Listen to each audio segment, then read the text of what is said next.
Summer? Yes. All right, here we go. I'm going to start here. Top lip, bottom lip. That's a toughie. See that space? Mm-hmm. It's the oral. Oral vestibule. Oral cavity. This is the hard palate. That's the soft palate. That's the uvula. I'm going to use that picture that we have that has the laryngopharynx, the oral pharynx. We're going to use the same picture for the oral pharynx and the laryngopharynx. This is the esophagus. Esophagus comes down and goes into the stomach. See it? When it goes into the stomach, these are the divisions of the stomach. Where the esophagus goes in, right there, that's the cardia. This is the fundus. This is the pylorus, and this in between my hands is the body. So I have the fundus, the body, and the pylorus. So the fundus is the top portion of the stomach. Fundus is defined as this area above where the esophagus comes into the stomach. Okay. So I draw a line right across here. Okay. Here's the fundus, here's the body, here's the pylorus. Okay. Inside this, because the cardia is here, this is the cardiac sphincter. This at the opposite end is the pyloric sphincter. Okay? When we look at the layers, if I say name the structure, that's rugae. If I say name the layer, this is mucosa. The white is the submucosa. And this is the muscularis externa, except that we're going to name the layers. Inside is the oblique muscle, circular muscle, and here you can see the longitudinal muscle. So I have oblique muscle, circular muscle, and longitudinal muscle. Okay? And the last layer out here is the serosa.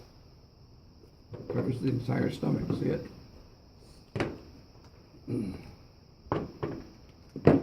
This is the greater curvature. This is the lesser curvature. Actually, here you can see the greater omentum. See it? I won't test you on it. Okay. So we leave the stomach. When we leave the stomach, we go into the duodenum. This is the duodenum. This is the pancreas. Three structures you've got to be able to identify in the duodenum on the model. The duodenum, four structures. The plica circularis, the major duodenal papilla, when I say name this raised structure, and the minor duodenal papilla. Major duodenal papilla, the pancreatic duct and the common bile empty in. Accessory goes through the minor duodenal papilla. Okay?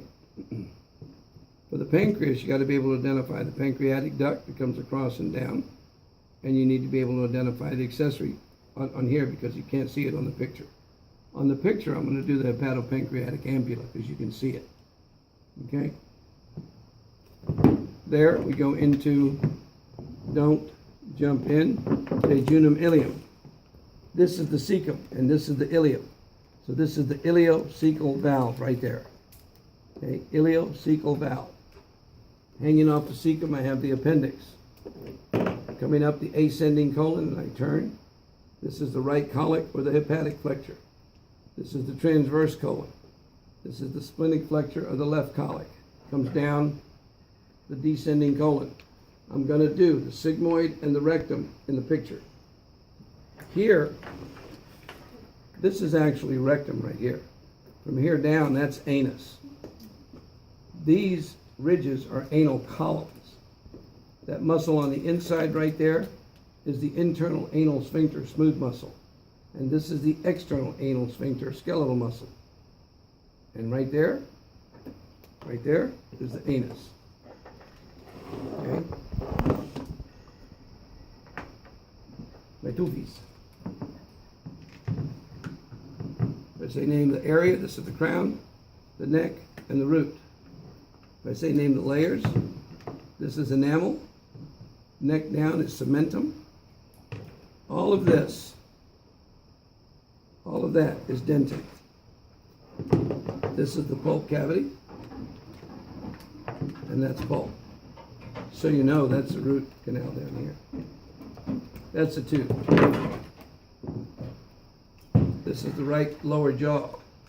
When I name my teeth, central incisor or the medial incisor, the lateral incisor, the canine. The first premolar, the second premolar. First molar, second molar, third molar, or the wisdom tooth.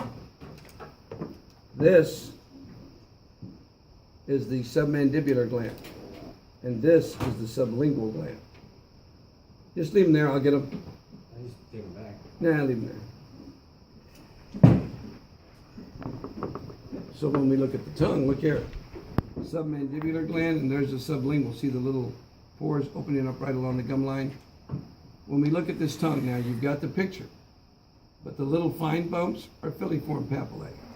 The little middle-sized bumps are fungiform, and these back here are vallate or circumvallate. There's certain prefixes you need to know. Genio means chin. Hyo means the hyoid bone. Stylo means it's coming from the styloid process of the temporal bone. Okay? So this is coming from the chin to the, glosso means tongue. It's coming from the chin to the tongue. Genioglossus muscle.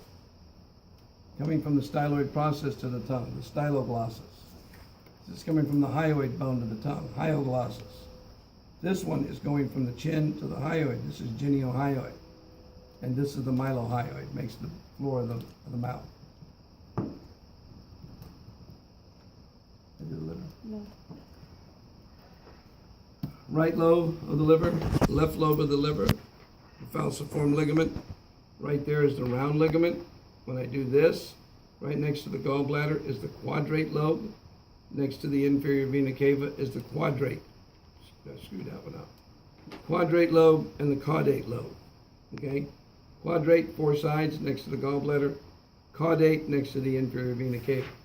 That's all you need to know on that. Oh, Hostra, and Tinea coli.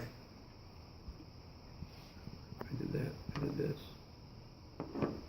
I used the picture, but this is the right hepatic duct, the left hepatic duct, the common hepatic.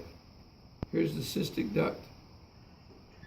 The cystic duct and the common hepatic join, and it makes the common bile duct that comes down and joins the pancreatic duct of the major duodenal papilla.